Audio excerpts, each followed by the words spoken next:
하나님이여, 나는 다른 사람들 곧 토색, 불의, 간음을 하는 자들과 같지 아니하고 이 세리와도 같지 아니함을 감사하나이다. 나는 일에 2번씩 금식하고 또 소득의 11조를 드리나이다.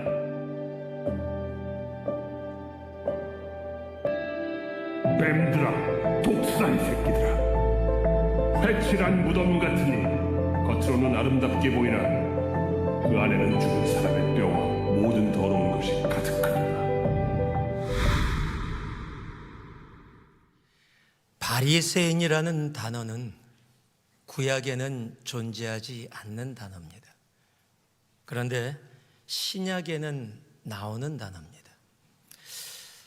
우리는 바리새인이라는 단어를 들으면 굉장히 부정적으로 우리들에게 다가옵니다. 한번 확인해 볼까요?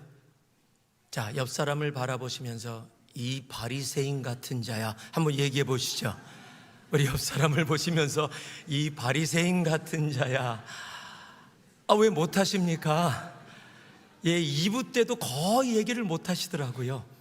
그 이야기를 하면 너무 심한 욕이 되어지니까 그냥 그러면 관계도 나빠질 거고 상대편이 기분을 엄청 상하게 되어질 거니까 그만큼 바리새인이라고 불리면 또 불려지면 굉장히 기분 나쁘고 부정적이고 모욕을 당했다라고 느낄 수밖에 없는 단어로 우리들에게 다가옵니다. 여러분, 그런데 아십니까? 이 바리새라는 단어는 처음부터 그렇게 나쁜 의미로 우리에게 다가온 말이 아니었다라는 사실입니다. 아니, 오히려 자랑스러운 이름이었습니다. 구약과 신약의 중간 시대라는 것이 있습니다. 구약이 끝나고 신약이 시작되기 전에 그 기간을 우리는 중간 시대 400여 년의 기간을 하나님이 침묵하셨다라고 해서 침묵의 기간 또는 암흑의 기간이라고 이야기를 합니다. 하나님이 아무 말씀도 백성들에게 하신 것이 기록되어 있지 않기에 그렇게 우리 기독교에서는 부릅니다. 그런데 우리가 침묵의 시간이라고 부르는 그 시간에도 세계의 역사는 계속해서 진행되어 왔었다는 사실이에요. 그 중에 가장 대표적인 것이 알렉산더 대왕의 세계 정복입니다. 알렉산더 대왕이 세계를 정복하며 아시아 정복을 나섰지만 그 아시아 정복이 미완성으로 마무리되게 됩니다. 그리고 그 그리스 왕국은 함께했던 4장군에 의해서 4개의 왕국으로 나누어지게 되어집니다. 그 중에 이스라엘 지역을 다스리는 왕조가 있었는데 그 왕조의 이름이 셀류큐스 왕조라고 불려집니다. 그 중에 안티오쿠스 4세라는 왕이 있었는데 이 왕이 특별하게 이스라엘 사람들을 싫어했습니다. 그래서 엄청 핍박을 했어요. 어느 정도로 싫어했냐면 이스라엘 백성들이 성전 민족입니다. 성전이 그들에게는 하나님과 같은 존재입니다. 그런데 그 성전에 제우스 신상을 세워버렸어요. 그리고 제단에다가, 즉 하나님을 예배하는 제단에다가 돼지 머리를 올려놓고 제사를 지내라 라고 하는 겁니다. 여러분, 이스라엘의 종교와 문화를 조금이라도 이해한다면 이것이 얼마나 이스라엘 사람들에게 모욕적인지 여러분은 충분히 이해하실 수 있을 겁니다. 그래서 이스라엘 사람들이 분을 내기 시작했고요. 그것이 독립운동으로 연결이 되어졌어요. 우리가 독립해야 된다는 독립의 불길이 일어났고 그 중에 유다 마카비라는 사람을 중심으로 이루어진 그 독립운동이 그들의 승리로 마무리하게 되어집니다. 그래서 잠시 이스라엘이 왕국이 서게 되어지는데 그 왕조를 하스몬 왕조라고 그렇게 역사는 부르고 있습니다. 전쟁이 끝난 후에 더럽혔던 성전을 깨끗하게 하기 위해서 성전에 불을 켜렸는데 성전에 불을 켤 수 있는 기름이 하루치밖에 남지 않은 거예요. 그런데 문제가 있습니다. 그 성전의 기름을 다시 그대로 만들려면 8일이 걸리는 거예요. 그래서 안타까운 마음에 하루라도 불을 켜고 성전의 기름을 빨리 만들고 있는데 8일 동안 기름을 만드는 동안 하루치밖에 없었던 성전의 등불에 8일 동안 꺼지지 않고 계속 불이 켜 있었다라고 전해지고 있습니다. 그래서 지금도 이스라엘 사람들은 그것을 기념해서 8일 동안 촛불을 밝히면서 지키는 날이 수전절이라고 불려지는 날, 우리에게는 하누카라고 조금 더 익숙하게 다가오는 그런 날입니다. 그런데 문제는 그 다음에 이루어지게 됩니다. 함께 독립을 하고 성전을 성결케 하는데 마음을 모았던 왕조가 권력을 갖게 되어지니까 그 하스만 왕조가 변질되어 타락하기 시작한 겁니다. 그 모습을 본 경건한 유대인들이 그들에게 반항하기 시작했습니다.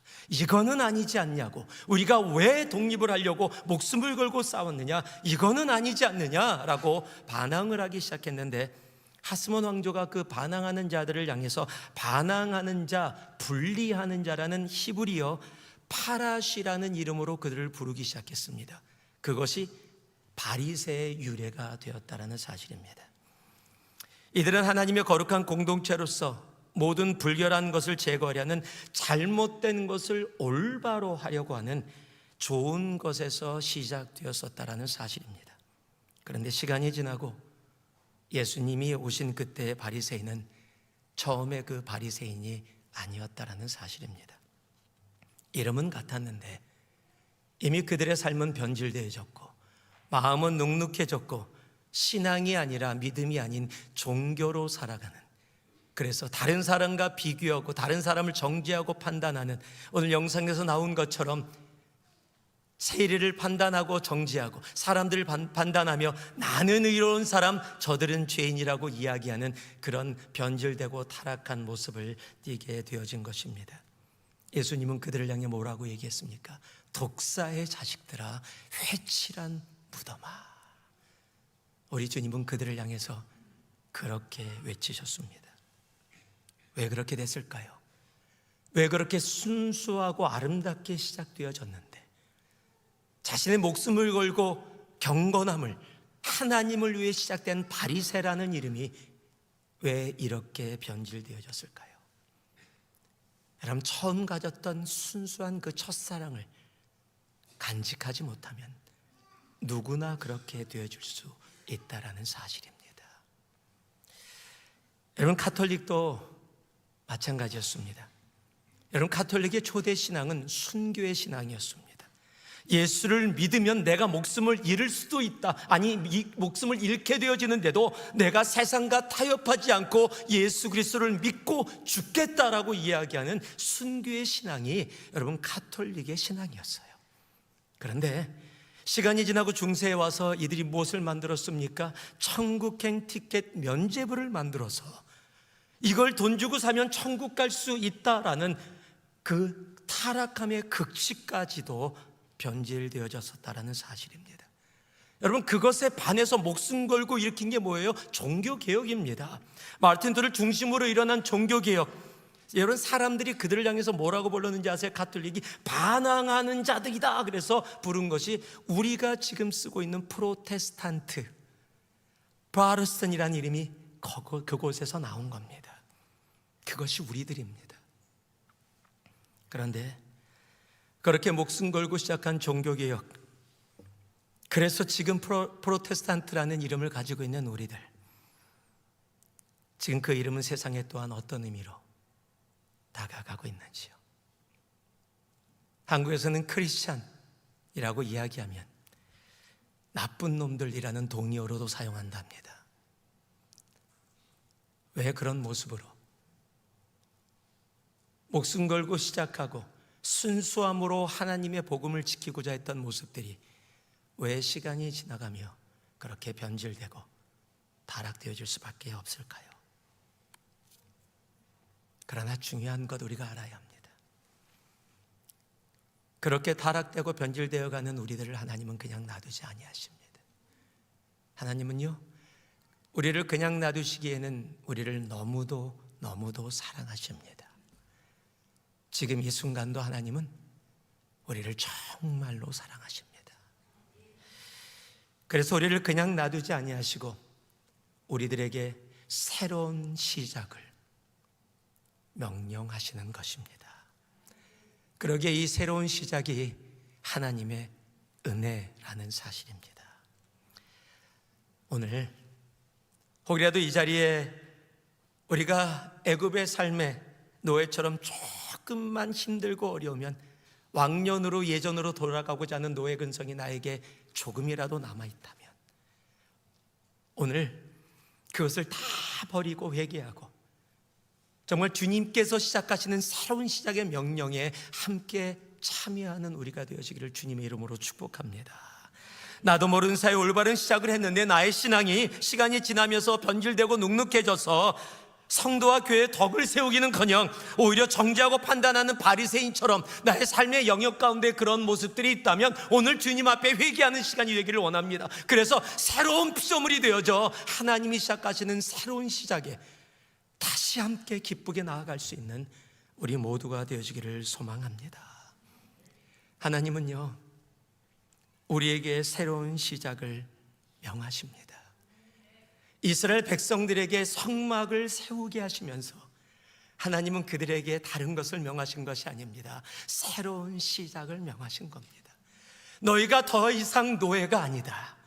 너희가 더 이상 우상을 섬기는 자가 아니다. 너희는 이제 나의 자녀다. 나의 백성이다. 너희의 삶은 새롭게 시작되었다라고 말씀하고 계시는 것입니다. 말라위 선교를 가기 전에 동일한 말씀으로 새로운 시작을 명하십니다라는 말씀을 전하고 말라위로 떠났습니다. 말라위에 가서 가는 비행기 여정 가운데서도 계속해서 이 말씀의 제목을 저에게 떠오르게 하시는 거예요. 있는 열흘 동안 계속해서 이 말씀을 묵상했습니다. 새로운 시작을 명하셨습니다. 여러분, 하나님이요, 제가 확신하고 돌아온 것이 뭔지 아십니까? 우리 새누리교회 그리고 오늘 예배에 참여하는 우리 모두에게 이 시대에 하나님이 새로운 시작을 명하셨다라는 사실입니다. 하나님이 우리 모두에게요, 그리고 하나님이 너무도 사랑하시는 몸된 새누리교회에 하나님이 새로운 시작을 명하셨어요. 여러분, 파도 타기를 아십니까? 여름에 또는 겨울에도 그 파도를 즐기는 사람들은 바닷가에 나가 파도가 일어나면 그 파도 타기를 즐깁니다. 여러분 직접 안 해보셨더라도 영화에서라도 보셨을 거예요. 큰 파도가 밀려오면 서핑하는 사람들이 그 파도를 타면서 가장 극치가 뭐냐면 그 서핑의 파도가 쫙 일어나서 싹 꺾여요. 지금 그걸 최대한도로 표현하고 있는 중입니다. 지금 제가. 예? 그러면 그 사이를 통과하면서 손가락으로 일어난 파도의 벽을 탁 건들면서 쫙 지나가는 거. 여러분, 그 기분이 어떨까요? 저거 정말 저도 그렇게 해보고 싶었거든요. 못할 거 알아요, 저도요. 왜냐하면 아무나 할 수 있는 게 아니기 때문에 그래요. 준비된 자만이 그 파도를 타고 통과할 수 있고 그 벽을 만질 수가 있고 그 벽을 만지는 스릴과 그 기쁨을 누릴 수 있기 때문이에요. 제가 인도네시아 단기 선교 갔을 때 바닷가를 갔는데 조그만 아이들이 서핑은 아니고 부기보드를 타고 배에 누워서 파도가 밀려올 때 파도를 타면서 너무 즐기는 모습이 하고 싶어서 형제자매 몇 분하고 같이 3시간에 5불, 그 당시에 그래서 부기보드를 빌려서 타려고 제가 타다가 30분 타고 돌려줬어요. 3시간 빌렸는데, 왜냐하면 아이들이 하는 거 보고 만만히 보고 배에다 깔고 파도가 오면 착 밀려 딱 가서 파도를 향해서 가는 순간 어느 순간에 정신 차리보면 물속에서 헤매고 있는 나를, 바닥을 치고 헤매고 있는 나를, 그걸 30분 반복하니까 더 이상 못하겠다. 근데 꼬마들은 너무 잘하는 거예요. 왜요? 그들은 준비되고 탈 줄 알기 때문입니다. 여러분, 하나님이 새로운 시작을 명하시는 게 뭔지 아세요? 하나님이 새로운 시작에 놀라운 성령의 웨이브를 우리들에게 보내셨다는 겁니다. 준비된 자는 그 하나님이 보내시는 새로운 시작의 성령의 웨이브를 타게 될 거고요, 준비된 자는 그 터널을 통과하면서 그 옆을 만지는, 남들이 이야기해주는 영화에서 보던 간접적인 경험이 아니라 직접적인 경험으로 그 옆을 터치하면서 지나가는 놀라운 기쁨을 맛보게 되어진다는 사실이에요. 여러분, 그런데 준비가 안 돼 있으면 파도가 크면 클수록 나는 물을 더 많이 먹을 수밖에 없어요. 더 고통스러울 수밖에 없는 겁니다. 여러분, 이 웨이브는 인간의 능력으로 만들어낼 수 있는 게 아니에요. 하나님이 하시는 겁니다. 그런데 하나님이 우리들에게 그 새로운 시작을 명령하고 계신 것입니다. 여러분, 하나님이 명령하신 그 새로운 시작에 함께 동참해서 여러분 함께 그 놀라운 하나님의 기쁨, 하나님이 명령하시는 새로운 시작에 함께 동참하는 여러분 그 놀라운 기쁨을 함께 누리는 우리가 되어지기를 주님의 이름으로 축복합니다. 하나님이 우리 모두에게요 그 놀라운 기쁨에 동참할 수 있는 새로운 시작을 명하고 계시다라는 사실입니다.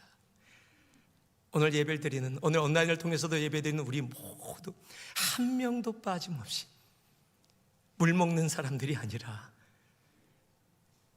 그 터널을 통과하고 벽을 만지고 서로 마주 보면서 이 한마디면 끝나는 거예요. 뭐 어땠어 설명 안 해도 돼요. 서로 알아요. 왜? 같이 지나갔으니까. 그것이 뭔지 아니까. 그게 뭔지 나한테 설명해줘. 그럼 모르는 거예요. 여러분, 하나님이 여러분 개개인의 삶에, 여러분 가정에, 여러분 직장에, 그리고 하나님이 사랑하는 몸된 교회 새누리의 새로운 시작을 명하셨습니다. 그 새로운 시작에 그 놀라운 기쁨에 함께 동참하는 우리가 되어지길 다시 한번 살아계신 빛 대신 예수 그리스도의 이름으로 축복하고 축복합니다. 말라기를 떠나기 전에 3전에 이 놀라운 시작이 바로 예배에서 시작됨을 분명히 말씀을 드렸습니다. 여러분, 예배 없이는 새로운 시작은 존재하지 않습니다. 그러기에 하나님은요 영과 진리로 예배하는 자들을 지금도 찾고 계신 겁니다.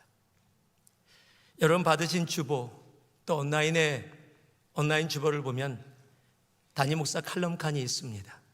거기에 부흥이라는 칼럼을 제가 썼습니다.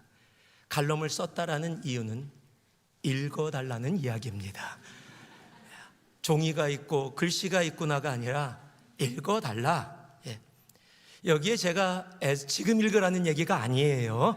예배 시간에 읽으라는 얘기는 아니고 나중에 끝나고, 여기 제가 요즘 우리들에게 많이 들려오는 에스베리 대학에 이루어지는 부흥이라고 불려지는 그 이야기를 언급했습니다. 여러분, 에스베리 대학의 부흥의 불길이 이루어지고 사람들이 이것을 부흥이라고 부르고 있습니다. 물론 그 열매는 우리가 시간을 두고 더 지켜보아야 합니다. 그러나 그 부흥의 모습이 있을 때 왜 사람들이 그것을 부흥이라고 부르기 시작했느냐? 무엇 때문에요? 바로 예배의 새로운 회복이 이루어졌기 때문이에요. 에즈베리 대학에 채플이 있습니다. 매주마다 학생들이 모이는데 30-40명이 프로그램이나 그냥 참석해야 되기 때문에 의무적으로 모였던 것이 바로 그 채플입니다. 그런데 하루는 예배가 끝나고 몇몇 사람들에게 하나님이 그 자리에 머물라는 마음을 주셨고 그 마음에 순종한 사람들이 곳에 머물면서 예배가 부흥하기 시작했습니다. 예배가 회복되기 시작했어요. 사람들이 모이기 시작했고요, 밖에서 6시간, 7시간 줄을 서서 기다리는 과정 가운데도 하나님의 은혜가 있었고, 그 예배당에 들어가 조금이라도 더 하나님의 임재 가운데, 예배 가운데 참여하기 위해서 사람들이 모이기 시작했고 24시간 예배가 이루어지기 시작했다는 사실이에요. 지금 그 기간이 끝나고 정기적인 채플이 이루어지는데 30-40명 모이던 그 채플이 지금 수백 명의 젊은이들이 매주마다 모여서 하나님 앞에 뜨겁게 자원해서 기쁨으로 예배하고 있다는 사실이에요. 여러분, 새로운 시작은 다른 곳에서 시작하지 않습니다. 새로운 시작은 예배입니다. 잠시 1시간, 1시간 반, 일주일에 한 번 프로그램으로 돌리는 예배가 아니라 내가 6시간, 7시간 기다리고도 그 자리에 들어가기 원하는, 내가 24시간을 머문데도 하나님의 임재를 더 간절히 사모하게 되어지는 예배. 여러분, 그 예배가 우리의 삶 가운데 진정으로 회복되어지는, 여러분, 그것이 새로운 시작의 시작이라는 사실입니다. 새로운 시작이 예배로 시작되었다면 두 번째로 예배의 완성이 순종임을 말씀을 드렸습니다. 창세 때 하나님은 인간들에게 단 하나의 명령밖에 주지 않으셨습니다. 순종하라입니다. 왜냐하면 그 순종이라는 명령에 하나님의 모든 명령이 다 포함되어 있었기 때문입니다. 올바른 예배는 그래서 순종을 통해 완성되어집니다. 하나님은 예배라는 의식보다 순종의 예배를 얼마나 더 사랑하셨는지 사무엘상 15장을 통해서 분명히 아버지의 마음을 우리들에게 말씀하셨습니다. 하나님은 순종으로 완성하는 예배를 원하십니다. 자, 한번 따라해 보실래요? 예배드리는 자는 순종합니다. 이제 오늘 세 번째로 하나님이 우리에게 알게 하시는 것이 있습니다. 새로운 시작이 예배로 시작됩니다. 그리고 그 예배의 완성은 순종입니다. 그렇다면 오늘 한번 따라해 주시기 바랍니다. 순종의 방향은 거룩입니다. 9절에서 11절 말씀을 같이 한번 읽어보겠습니다. 우리 한 목소리로 읽습니다. 또 관유를 가져다가 성막과 그 안에 있는 모든 것을 발라 그것과 그 모든 기구를 거룩하게 하라. 그것이 거룩하리라. 너는 또 번제단과 그 모든 기구에 발라 그 안에 거룩하게 하고 그 제단이 지극히 거룩하리라. 너는 또 물두멍과 그 받침에 발라 거룩하게 하고. 여러분, 우리의 순종은 하나님의 거룩을 향해 나아가는 길입니다. 우리의 순종의 삶은 하나님의 거룩 가운데 들어가는 통로라는 사실입니다. 여러분, 주님이 거룩을 얼마나 우리들의 삶 가운데 바라시는지 이스라엘을 출애굽시키고 그들에게 분명하게 이렇게 이야기하십니다. 레위기 11장입니다. 나는 너희의 하나님이 되려고 너희를 애굽 땅에서 인도하여 낸 여호와라. 내가 거룩하니 너희도 거룩할지어다. 여러분, 우리를 향해서 거룩을 명하시는 이유는 다른 것이 아닙니다. 거룩은 하나님을 믿는 사람들의 능력이 되기 때문입니다. 거룩은 외식이 아닙니다. 거룩은 멋있는 종교적인 말이 아닙니다. 거룩은 모양이 아닙니다. 거룩은 능력입니다. 우리가 타락한 이 땅을 살아가게 하는 능력이 바로 거룩이라는 사실입니다. 디모데후서 2장 20절에서 21절의 말씀을 우리들이 선교를 갈 때마다 외웠던 말씀 중에 하나입니다. 이 말씀이 조금 길어서 사람들이 많이 외우는데 좀 고생했던 말인데, 한번 갔더니 어떤 분이 이 말씀을 외우다가 저한테 웃으면서 그러시더라고요. 목사님, 큰 집에는 설렁탕이 맛있어요 그러더라고요. 이거는 북가주에 있는 분들만 아시는 근데 여기서 큰 집은 그 큰 집이 아닙니다. 여기서의 큰 집은 하늘의 집입니다. 그런데 이렇게 기록되어 있죠. 같이 한번 읽어볼까요? 함께 읽습니다. 큰 집에는 금그릇과 은그릇뿐 아니라 나무그릇과 질그릇도 있어 귀하게 쓰는 것도 있고 천하게 쓰는 것도 있나니 그러므로 누구든지 이런 것에서 자기를 깨끗하게 하면 귀히 쓰는 그릇이 되어 거룩하고 주인의 쓰심에 합당하며 모든 선한 일에 준비함이 되리라. 아멘. 하나님이 쓰시는 사람은 다른 사람이 아니라는 거예요. 금이 아니라는 거예요. 은이 아니라는 겁니다. 나무가 아니고 질이 아니라는 거예요. 은일 수도 있고 금일 수도 있고 나무일 수도 있고 질일 수도 있습니다. 그런데 그런 것들이 기준이 되어지지 않는다라는 거예요. 하나님이 쓰시는 기준이 있는데 그 기준은 무엇이냐? 깨끗함, 거룩함을 이야기하고 있다는 거예요. 여러분, 하나님이 지금도 새로운 시작을 하시며 그 새로운 시작 가운데 동참시키며 쓰시는 사람은 다른 사람이 아니에요. 깨끗한 사람이에요. 거룩에 나아가는 사람이라는 사실이에요. 그래서 하나님이 내가 거룩하니 너희도 거룩하라 라고 말씀하고 계시는 겁니다. 순종의 걸음은요, 그래서 온전한 순종은 우리를 거룩의 방향으로 인도한다라는 사실입니다. 근데 문제는 우리는 보통 거룩을 잘 좋아하지 않습니다. 거룩하면 세상 즐거움 다 버리고 세상 자랑 다 버려야 되는 것처럼 우리는 생각하기 때문입니다. 굉장히 귀한 복음 전도자 이 프란시스 셰퍼라는 분이 있습니다. 이 프랜시스 셰퍼는 말년에 암으로 고통을 했습니다. 그런데 암으로 고통하면서도 미국 기독교 대학교를 방문하면서 피를 토하며 외친 외침이 있습니다. 그 외침이 이것입니다. 미국의 크리스찬들은 행복은 추구하나 거룩은 추구하지 않는다라는 외침이었습니다. 여러분, 예수를 믿는 사람 행복 귀한 겁니다. 그러나 우리가 추구해야 될 것은, 인간은 누구나 행복을 추구한다, 맞습니다. 그러나 하나님의 백성이 가장 순종 가운데, 예배 가운데 순종으로 나가며 추구하는 것은 우리들의 이익이나 행복이 아니라는 사실입니다. 바로 거룩이라는 사실입니다. 순종하는 사람은 그래서 나의 이익이 아니라 나만의 행복이 아닌 거룩함을 추구합니다. 순종한다고 하면서 거룩이 아니라 나의 이익이나 나의 행복만을 추구하고 있다면 그 순종은 하나님이 말씀하시는 순종은 아닐 것입니다. 순종의 방향은 언제나 하나님의 거룩을 향하고 있기 때문입니다. 하나님은 새로운 시작을 우리들에게 명하셨습니다. 그리고 하나님의 놀라운, 세상이 이해할 수 없는 놀라운 하나님의 영의 웨이브를 우리들에게 보내주고 계십니다. 그 웨이브를 타고 그 기쁨을 누리면서 주님이 원하시는 그 길로 갈 수 있는 자는 바로 거룩한 자들입니다. 하나님은 지금도 그 거룩함을 우리들에게 명령하고 계신 것입니다.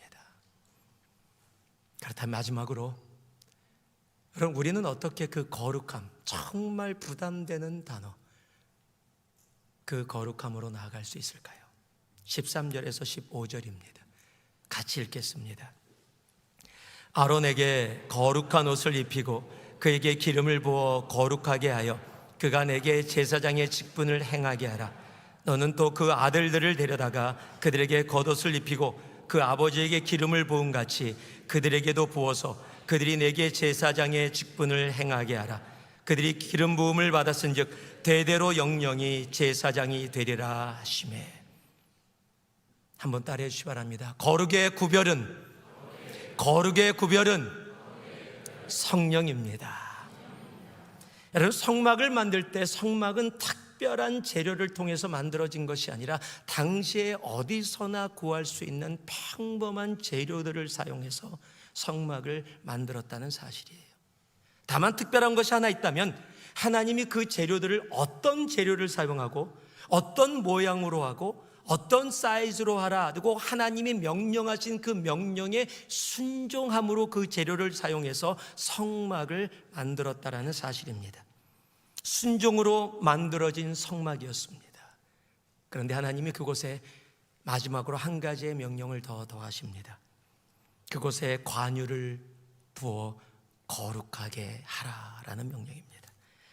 관유가 부어지는 순간 동일한 성막인데 달라집니다. 거룩하여집니다. 평범한 재료에 우리의 순종이 있고 그곳에 하나님의 관유가 부어지니, 관유는 특별하게 제조된 기름을 이야기합니다. 그 기름이 부어졌더니 하나님이 그곳을 거룩하다 말씀하십니다. 여러분, 거룩이 아닌 것과 거룩의 차이는 다른 것이 아닙니다. 바로 관유에 있습니다. 성경에서 관유는 바로 성령 하나님을 이야기합니다. 교회가 이 땅 가운데 초대에 시작됐습니다. 사람이 시작한 것이 아닙니다. 성령 하나님이 시작하셨습니다. 똑같은 사람들이 마가다락방에 모여 있었습니다. 그곳에서 기도는 하고 있었지만 두려움과 무서움에 분명히 그곳에서 모여져 있었습니다. 그런데 그곳에 성령 하나님이 임하십니다. 그리고 그들이 변합니다. 달라집니다. 그들의 삶 가운데 거룩의 능력이 나타나기 시작합니다. 그 성령이 임하는 모습을 사도행전 2장 1절에서 4절에서 이렇게 기록하고 있어요. 오순절 날이 이미 이름에 그들이 다 같이 한 곳에 모였더니 호련히 하늘로부터 급하고 강한 바람 같은 소리가 있어 그들이 앉은 온 집에 가득하며 마치 불의 여처럼 갈라지는 것들이 그들에게 보여 각 사람 위에 하나씩 임하여 있더니 그들이 다 성령의 충만함을 받고 성령이 말하게 하심을 따라 다른 언어들로 말하기를 시작하니라. 같은 사람들인데 다른 사람들이 되어져요. 여러분, 그곳에는 다른 것들이 들어가 있지 않습니다. 그 사이에 그들이 PhD를 받은 것도 아니에요. 그들이 무슨 새로운 기술을 얻은 것도 아닙니다. 그들에게 달라진 것이 하나 있다면 성령 하나님이 그들에게 임했다라는 사실입니다. 여러분, 그로 인해 겁쟁이 베드로, 계집종이 와서 너 예수하고 같이 있었지? 그랬더니 아니 내가 같이 있었으면 나에게 저주가 임해도 돼라고 자신을 저주하면서까지 부인했던 베드로가 담대히 말씀을 선포합니다. 그 말씀 선포가 사도행전 2장 38절에 이렇게 기록되어 있습니다. 베드로가 이르되 너희가 회개하여 각각 예수 그리스도의 이름으로 세례를 받고 죄 사함을 받으라. 그리하면 성령의 선물을 받으리니. 예수 그리스도의 이름을 부끄러워하고 예수 그리스도의 이름 때문에 죽을까 봐 겁을 내던 베드로가 뭐라고요? 예수 그리스도의 이름으로 회개하고 침례를 받으라라고 선포하고 있다는 사실이에요. 여러분, 그 선포에 놀라운 일이 이루어집니다. 동일한 2장 41절을 보니까요, 그 말을 받은 사람들이 침례를 받으며 그날에 신도의 수가 3,000이나 더하더라. 여러분, 전도해 보신 분 아시죠? 한 명 전도하는 것, 구원받게 하는 게 얼마나 힘들고 어려운지요. 그런데 말씀이 선포됐는데 3,000명이 지옥에서 천국으로 옮겨집니다. 여러분, 사람이 하는 일이 아니에요. 동일한 베드로입니다. 그런데 그에게 성령이 임했더니 그 두려워 도망가던 베드로가 전한 말씀을 통해 3,000명이 영원한 지옥에서 영원한 천국으로 옮겨졌다라는 사실입니다. 여러분, 성령 하나님이 우리의 삶 가운데 거룩의 능력을 이루게 하시는 겁니다. 놀라운 기적도 따릅니다. 동일한 사도행전 3장을 보니까요, 베드로가 이르되 은과 금은 내게 없거니와 내게 있는 이것을 너에게 주노니 나사렛 예수 그리스도의 이름으로 일어나 걸으라 하고 오른손을 잡아 일으키니 발과 발목이 곧 힘을 얻고 뛰어서서 걸으며 그들과 함께 성전으로 들어가면서 걷기도 하고 뛰기도 하며 하나님을 찬송하니. 여러분, 놀라운 기적이 일어납니다. 기적의 역사가 일어나는데 이 기적의 역사가 어떻게 결론을 맺어요? 하나님을 찬양한다라는 거예요. 여러분, 세상의 이단과 올바른 신앙의 차이가 뭔지 아세요? 이단에도 기적 같은 것이 일어난다고 이야기를 합니다. 가짜들입니다. 그러나 사람 눈에는 그것이 진짜로 보일 거예요. 우리 안에도 그런 기적들이 일어납니다. 그런데 이단과 올바른 믿음의 차이가 뭔지 아십니까? 이단은요, 그 기적의 영광을 누가 가져가요? 그 당사자가 가져가요. 그런데 올바른 신앙은 누구에게 돌립니까? 하나님께만 돌립니다. 여러분, 하나님께서 하시는 놀라운 기적의 역사가 바로 일어난 것입니다. 그리고 그거로 멈추지 않습니다. 땅 끝까지가 복음을 전하게 됩니다. 사도행전 10장을 봤더니요, 베드로가 이 말을 할 때 성령이 말씀 듣는 모든 사람에게 내려오시니 베드로와 함께 온 할례받은 신자들이 이방인들에게 성령 부어 주심으로 말미암아 놀라니. 그들이 이방인을 뭐로 생각합니까? 개와 돼지보다도 못한 존재로 생각했어요. 근데 그들에게 복음을 전하러 갑니다. 그리고 그들에게 성령의 역사가 이루어집니다. 여러분, 이것이요, 성령이 임할 때 이루어지는 사람의 능력이 아닙니다. 나의 의지가 아닙니다. 성령 하나님이십니다. 여러분, 그래서 성경이 우리에게 말씀하시는 거예요. 에베소서 5장을 보니까요, 술 취하지 말라. 이는 방탕한 것이니 오직 성령으로 충만함을 받으라. 성령의 충만함 없이는 거룩의 능력이 우리 삶에서 나타날 수 없다라는 사실입니다. 안타까운 것은 성령님 없이 거룩의 능력이 아닌 거룩의 모양을 가지고 살아가는 사람들이 생각보다 많이 있다는 사실입니다. 그런데 이 거룩의 모양은 정말로 위험합니다. 왜냐하면 거짓을 하고 사람을 속이고 넘어뜨리기 때문입니다. 그래서 디모데후서 3장에서는 이렇게 경고합니다. 경건의 모양은 있으나, 거룩의 모양은 있으나 경건의 능력은 부인하니, 거룩의 능력은 부인하니 이 같은 자들에게서 내가 돌아서라. 그 근처에도 가지 말라는 겁니다. 바리새인들은 거룩의 모양을 가지고 있었습니다. 그래서 거룩을 말하고 살았습니다. 그런데 그들의 삶에는 거룩이 없었습니다. 나는 거룩하다라고 거룩의 말을 엄청 많이 했어요. 막 사람들을 가르쳤습니다. 그런데 그들을 향해서 주님이 뭐라고 말씀하셨는지 아십니까? 마태복음 23장 3절을 보면은요, 그러므로 무엇이든지 그들이 말하는 바는 행하고 지키되 그들이 하는 행위는 본받지 말라. 그들은 말만 하고 행하지 아니하며. 여러분, 말만으로는 거룩이 나타날 수 없어요. 여러분, 포도나무가 나는 포도나무야, 나는 포도나무야, 그런데 쭉쟁이가 열려요. 여러분, 그건 포도나무 아니에요. 여러분, 포도나무가 나는 포도나무야 라고 이야기할 필요가 없어요. 그냥 포도가 열리면 돼요. 그러면 누구나 그 포도나무가 포도나무인 줄 알아요. 포도 열매를 맺는 포도나무는 나는 포도나무야, 포도나무야 하고 증명하며 다닐 필요가 없어요. 거룩의 능력으로 그 삶 속에 포도 열매가 맺혀지기 때문입니다. 여러분, 성령 하나님이 임한 거룩의 능력은 말로 증명하고 설명할 필요가 없어요. 우리의 삶에서 그 열매들이 나타나기 때문입니다. 성령 하나님은 우리를 그래서 성령 하나님으로 말미암아 그 거룩의 능력 가운데 나아가는 우리가 되어지기를 소망하고 계십니다. 말로 거룩을 이야기하고 말로 거룩을 증명하고 설명하는 우리들의 모습이 아니라 거룩의 능력으로 맺어지는 그 성령의 열매들로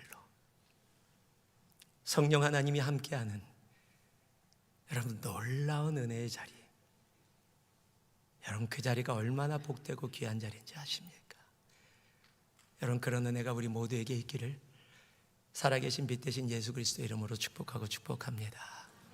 말씀을 마무리하겠습니다. 하나님은 이스라엘 가운데 성막을 세우시며 그들에게 새로운 시작을 명하십니다. 이제 너희는 우상의 자녀들이 아니다. 이제 너희는 애굽의 노예가 아니다.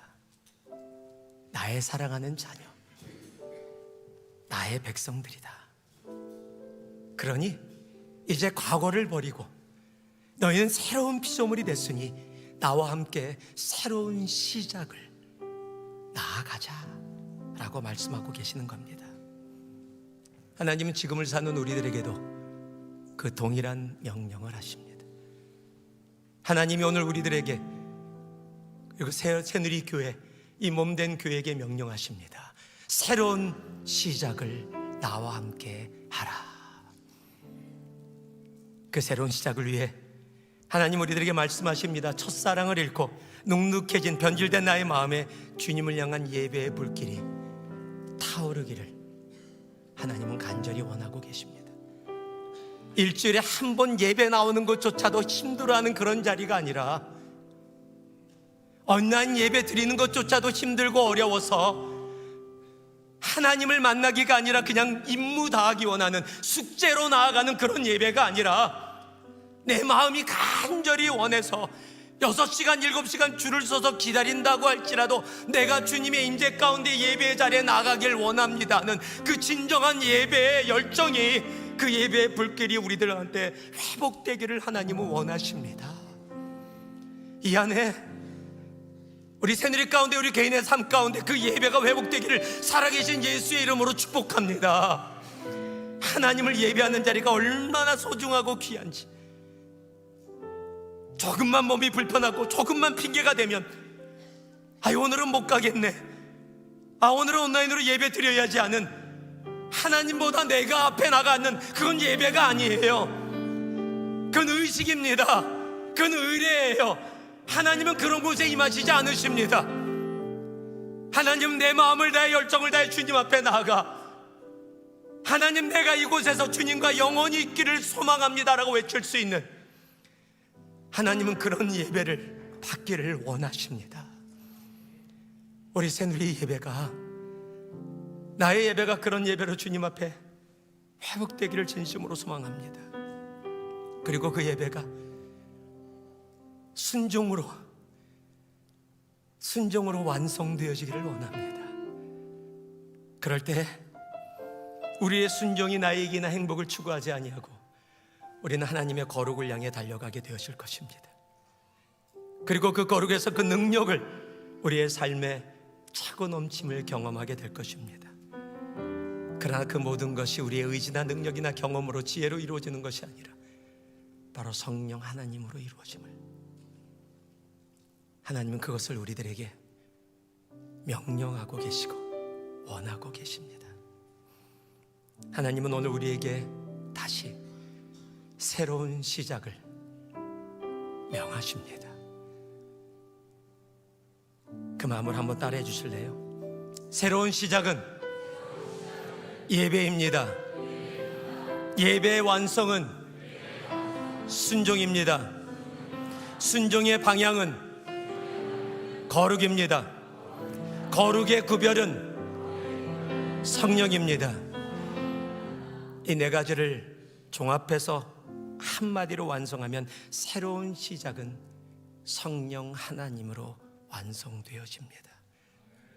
그러기에 이 한 주 여러분 성령님을 사모하고 성령의 충만함을 구하며 나아가는 우리가 되어지기를 소망합니다. 하나님 우리를 너무도 사랑하셔서 새로운 시작을 우리들에게 허락하시고 명하셨습니다. 하나님이 만드신 그 놀라운 새로운 시작의 영적인 웨이브, 여러분 그 기쁨을 마음껏 누리는 우리 모두가 되기를 살아계신 우리 예수 그리스도 빛 대신 예수의 이름으로 다시 한번 간절히 축복합니다. 우리 함께 기도하겠습니다. 우리 함께 기도할 때 들은 말씀, 하나님이 회개하라면 회개의 자리에, 결단하라 하면 결단의 자리에 나아갈 수 있기를 소망합니다. 들은 말씀 그냥 머리에 담고 나아가는 우리가 아니라 하나님, 이 성전의 문을 나서며 들은 말씀 내 삶에 열매 맺고 살아가게 하여 주옵소서. 우리 주님 앞에 작은 소리라도 소리내서 내 귀에 들려지는 소리로 우리 주님 앞에 잠시 함께 기도하며 나아가겠습니다. 기도합니다. 사랑의 아버지 하나님, 이 시간 기도하며 나아갑니다. 오늘 아버지 하나님 주님께서 말씀하여 주신 말씀 가슴에 담고 주여 아버지 하나님 회개의 자리에, 결단의 자리에 나아가기를 소망합니다. 아버지 하나님 들은 말씀이 그저 내 머리에 내 가슴에만 울리는 것으로 멈추지 말게 하시고 내 손과 발과 내 눈과 내 온몸에 퍼져 아버지 하나님 이 한 주를 살아가는 힘이 되게 하시고 주여 그렇게 열매 맺어지는 우리 모두 되어지도록 주여 아버지 하나님이 우리를 붙잡아 주시고 아버지 하나님이 우리와 함께하여 주시옵소서. 사랑의 아버지 하나님, 우리들 너무도 사랑하셔서 우리에게 새로운 시작을 명하시는 하나님의 마음을 받습니다.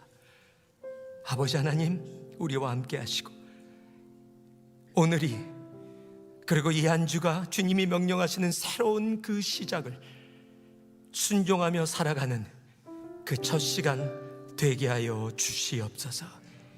주님 사랑합니다. 찬양합니다. 예수님 이름으로 기도합니다. 아멘.